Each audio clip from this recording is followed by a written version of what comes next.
Corona काल में online दुनिया को अलग ही पहचान मिली है। कामकाज हो या खरीदारी, ऑनलाइन दुनिया ने कोरोना में जान को सलामत रखा और जहान को भी बचाए रखा।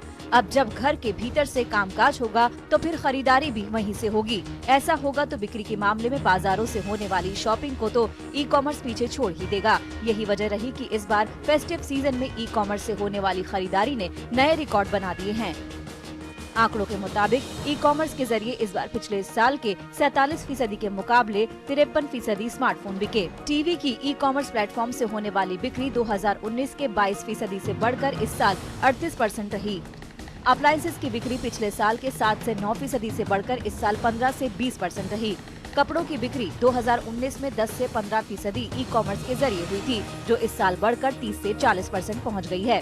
FMCG की बिक्री बीते साल ई कॉमर्स के जरिए 2 से 3% हुई थी, जबकि इस साल 5 से 6% बिक्री हुई है। इस साल तो कोरोना काल में वैसे ही ई कॉमर्स खरीदारों की पहली पसंद बना हुआ था, लेकिन फेस्टिव सीजन में तो इसने कमाल ही कर दिया। जुलाई सितंबर तिमाही के मुकाबले अक्टूबर में शुरू हुई तिमाही में ई कॉमर्स की बिक्री 10% बढ़ गई है। नवरात्र से शुरू हुआ ये सिलसिला दशहरा, करवा चौथ, दिवाली से होता हुआ भाई दूज तक जबरदस्त बिक्री का मौका बना रहा। LG, Samsung, HUL, ITC, Apple, Reliance retail, Aditya Birla fashion और अरविंद मिल्स जैसी कंपनियां भी ई कॉमर्स बिक्री में बढ़ोतरी की तस्दीक कर रही हैं। अगर कंपनियों के रेवेन्यू के हिसाब से बात करें तो फिर ई कॉमर्स सेल्स ने कई नए रिकॉर्ड कायम करने में इन कंपनियों को मदद की है। ITC की कुल बिक्री में ई कॉमर्स का योगदान 7 से 8% से बढ़कर 15% हो गया। LG की ई कॉमर्स बिक्री तो कुछ कैटेगरीज में 200% तक बढ़ गई है। एप्पल की ई कॉमर्स बिक्री 10% बढ़कर 40% हो गई है।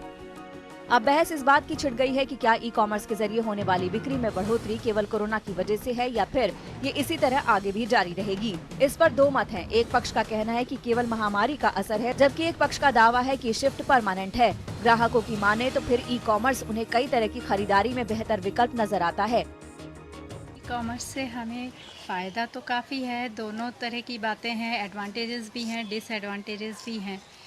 जैसे आजकल कोरोना का टाइम है, बाहर नहीं जा सकते हैं, तो ई कॉमर्सिंग के ज़रिए हम काफ़ी सामान घर में मंगा सकते हैं। लेकिन उसमें भी अगर हम कपड़े मंगाते हैं, जैसे कई बार होता है, क्वालिटी जो दिखाई देती है वो क्वालिटी हमें नहीं मिल रही है, साइज़ डिफरेंट आ रहा है, कलर कॉम्बिनेशन वगैरह जो पिक्चर में है वो एक्चुअली नहीं होता।